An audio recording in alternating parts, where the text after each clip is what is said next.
Hello सभी बच्चों के लिए नमस्कार। और मैं आशा करता हूँ कि आप सब खुश होंगे और अपनी मेहनत को लगातार आगे कंटिन्यू कर रहे होंगे। आज हम कई बच्चों ने मुझसे क्वेश्चन किया है कि सर यूजीसी के बारे में समझाएं, तो आज मैं यूजीसी के बारे में कुछ बातें बताने वाला हूँ। जो यूजीसी कानून आया था उसका क्या रोल है, उसकी अपडेट क्या है, मैं वो आपको बताना चाहता हूँ। जितना मुझे जो डाटा मिला है मैंने उसमें बहुत सी जो हाईलाइट वाली चीज़ें हैं वो अपने पास लिख ली हैं और मैं उसी के माध्यम से आपको ये बताना चाहता हूँ कि सबसे पहली बात तो हम देखेंगे कि यूजीसी जो कानून है वो क्या है, उसका ऐतिहासिक पृष्ठ क्या है, वो क्यों बनाया गया, कैसे बना, फिर क्या उसमें रूल हुए। तो चलते हैं हम लोग पहले देखते हैं यहाँ यूजीसी के नियम, इक्विटी नियम और सुप्रीम कोर्ट का फैसला। सबसे पहले देखेंगे इसकी ऐतिहासिक पृष्ठभूमि क्या है, मतलब इसका इतिहास क्या है। यूजीसी बना तो बना कहाँ से है। नमस्ते बेटा। यूजीसी बना तो बना कहाँ से है। तो सबसे पहले देखते हैं, कह रहे हैं कि उच्च शिक्षण संस्थानों में, मतलब जो कक्षा 12 से ऊपर के जो कॉलेज हैं उनमें संस्थानों में जातीय भेदभाव को रोकने के लिए समय समय पर नियम बनाए गए। क्या बनाए गए? नियम बनाए गए। जैसे एक नियम कब बनाया गया? एक बनाया गया है 2012 के नियम में। 2012 में एक नियम बनाया गया बच्चों, जो 17 दिसंबर 2012 को यूजीसी ने promotion of equity in higher education institution regulation लागू किए थे। लेकिन ये नियम केवल सुझात्मक थे, मतलब इनमें केवल सजा दी गई थी, मतलब सुझाव दिया गया था। इनमें किसी भी प्रकार की सजा अनिवार्यता नहीं थी, मतलब ये क्लियर नहीं थी कि नहीं जी सजा होनी है, ऐसा क्लियर नहीं था। फिर महत्वपूर्ण घटना क्या थी जिसकी वजह से ये नियम बनाए? तो महत्वपूर्ण घटना क्या थी अगर हम बात करते हैं, तो महत्वपूर्ण घटना अगर देखेंगे तो 2016 में हैदराबाद यूनिवर्सिटी में के छात्र रोहित वेमुला और 2019 में महाराष्ट्र में डॉक्टर पायल तडवी की ने आत्महत्या की। तो कैंपस में होने वाले भेदभाव के मुद्दे को राष्ट्रीय स्तर पर खड़ा कर दिया। मतलब इन दोनों छात्रों ने, जो कैंपस होते हैं, जो कॉलेज होते हैं, उनमें इनके साथ जाति को लेकर के भेदभाव हुआ, तो इसलिए इन्होंने जातीय भेदभाव से इन दो बच्चों ने, ये बड़े कॉलेज हैं, वहाँ पर इन्होंने अपनी आत्महत्या कर ली, क्योंकि इनके साथ क्या किया गया बच्चों? जातीय व्यवहार किया गया। इन्हें लोगों, मतलब जो और छात्र थे, उन्होंने कहा तुम साहब छोटी जाति से हो, इसलिए हम तुम्हारे पास खड़े नहीं होंगे, तुमसे मिलेंगे नहीं, भेदभाव किया।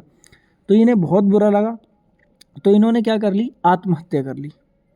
फिर इनके जो परिजन थे उन्होंने कहा चलो भाई हमारा बच्चा तो मर ही गया, कोई बात नहीं है, लेकिन अब हम क्या करते हैं कि पूरे देश में ऐसा दोबारा ना हो, इसलिए इनके परिजनों ने, इनके माँ बापों ने इस केस को कहाँ पर पहुँचाया? Supreme court. कहाँ पहुँचाया? सुप्रीम कोर्ट पहुँचाया। तो इनके माँ बापों ने क्या किया कि 2019 में इनके परिजनों ने सुप्रीम कोर्ट में याचिका दायर की कि आईआईटी स्टडी, किसमें? आईआईटी स्टडी में पाया गया है कि ऐतिहासिक रूप से वंचित जातियों के 75% छात्र आज भी भेदभाव का सामना करते हैं। इनके माँ बाप ने 2019 में उन्होंने ये बताया भी आईआईटी में जो स्टडी करते हैं, आईआईटी जो कॉलेज होते हैं, उनमें 75% छात्र जो अब भी किसका सामना करते हैं? भेदभाव का सामना करते हैं। तो उनके परिजनों ने, ऐतिहासिक रूप से 75% छात्र भेदभाव का सामना करते हैं, तो इसलिए उनके माँ बापों ने क्या सोचा? उनके माँ बापों ने, जो ये दोनों बच्चों ने सुसाइड किया था, तो उनके अभिभावकों ने ये सोचा कि भाई हमारे बच्चे की तरह दूसरे बच्चे के साथ ना हो, इसलिए उन्होंने सुप्रीम कोर्ट में केस डाला। फिर सुप्रीम कोर्ट ने यूजीसी के लिए नियम दिए। तो क्या दिए नियम में?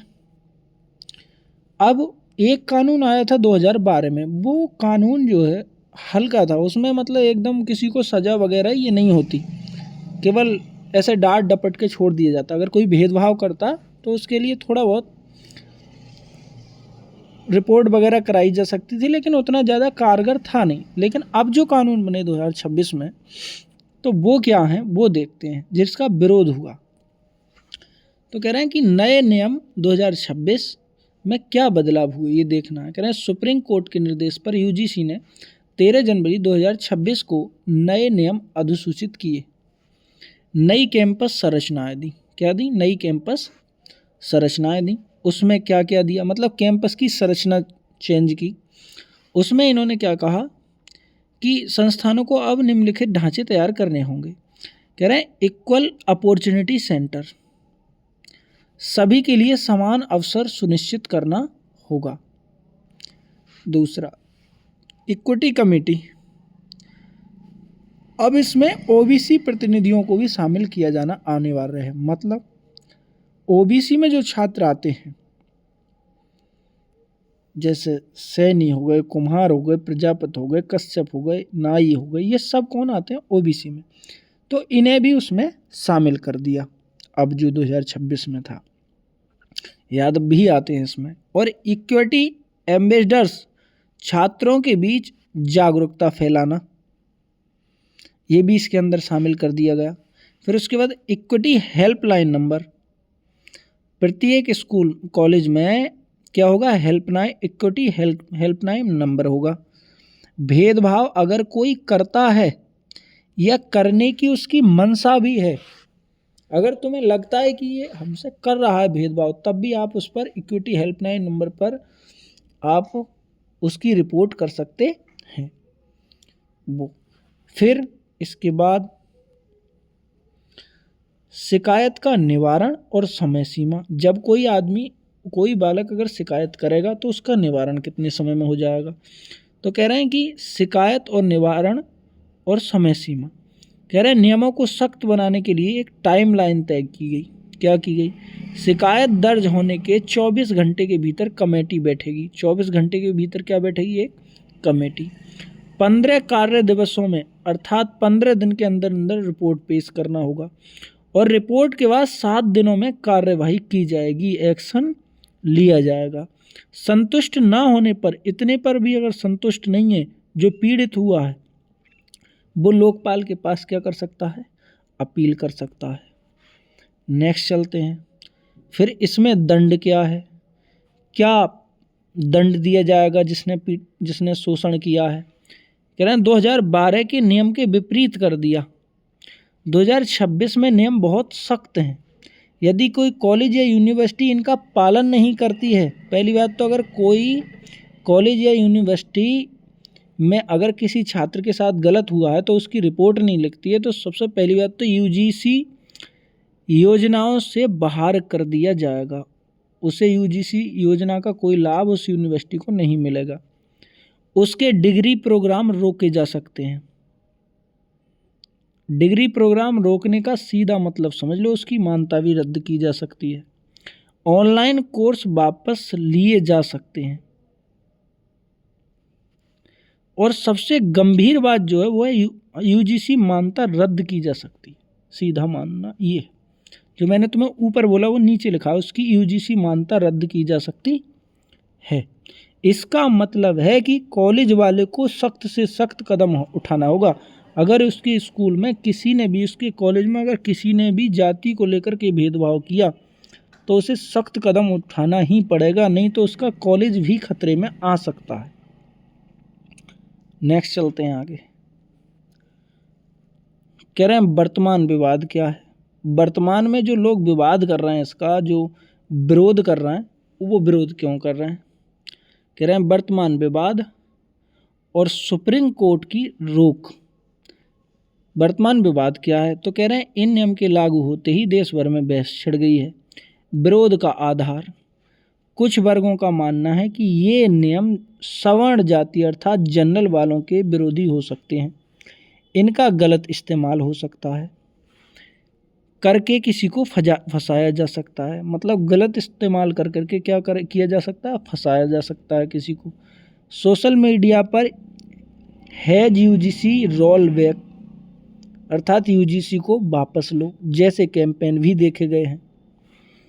सुप्रीम कोर्ट का ताज़ा आदेश, सुप्रीम कोर्ट ने क्या आदेश दिया है मेन करके अब देख लो। अब तो तुम जानते हो ये कानून जब आया तो देश में विरोध हुए हैं, जनरल जाति के और भी लोगों ने इसके विरोध किए हैं। तो सुप्रीम कोर्ट ने आदेश दिया है कि सुप्रीम कोर्ट ने क्या कहा है, सुप्रीम कोर्ट ने फिलहाल इन नियमों पर रोक लगा दी है। कोर्ट का कहना है कि इसके प्रावधानों को गलत इस्तेमाल हो सकता है। कोर्ट ने ये कहा कि भी इनका क्या हो सकता है, गलत इस्तेमाल हो सकता है। इसलिए कोर्ट ने ये बोला है, क्या बोला है कि इस केंद्र सरकार से कोर्ट ने ये कहा है कि इसके लिए ये जो कानून है इसके लिए 19 मार्च तक, कितने मार्च तक, 19 मार्च तक, 19 मार्च तक इस पर विचार कर लो और इसमें जो कमियां हैं उन कमियों को दूर कर लो। 19 मार्च को इस पर अगली सुनवाई की जाएगी।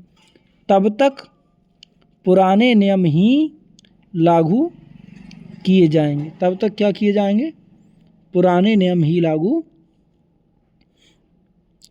ताज़ा स्थिति में कोर्ट ने ये कहा है कि यूजीसी के नोटिस जारी कर जवाब मांगा है कि नियमों को ड्राफ्ट फिर से तैयार करने का सुझाव दिया है और अगली सुनवाई तक 2012 के पुराने नियम ही लागू रहेंगे। यह मामला सामाजिक न्याय नियमों के संबंधित दुरुपयोग के बीच संतुलन का है, जहां तक एक वंचित वर्ग को सुरक्षा देना, वहीं दूसरी तरफ यह सुनिश्चित करना भी जरूरी है कि नियम पारदर्शी हों, उनका इस्तेमाल प्रतिशोध के लिए ना किया जा सके। ये है। तो कितनी तारीख तक रोक लगा दी उसने, 19 मार्च तक। 19 मार्च तक उन्होंने बोला कि 19 मार्च तक इस तरीके का कानून नहीं लगाना, तब तक 2012 वाला ही कानून चलना है। अब इसमें बच्चों अपनी राय के अनुसार कितना गलत और कितना सही है, मेरा मानना ये है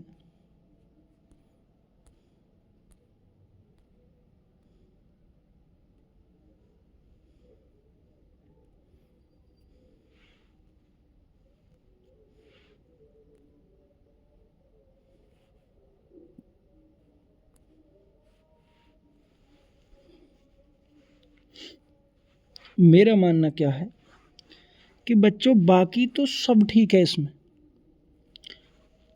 दलित छात्रों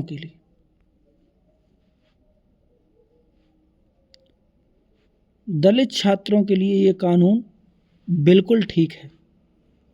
बस इसमें से ओबीसी को निकाल देना चाहिए, ओबीसी को निकाल दो।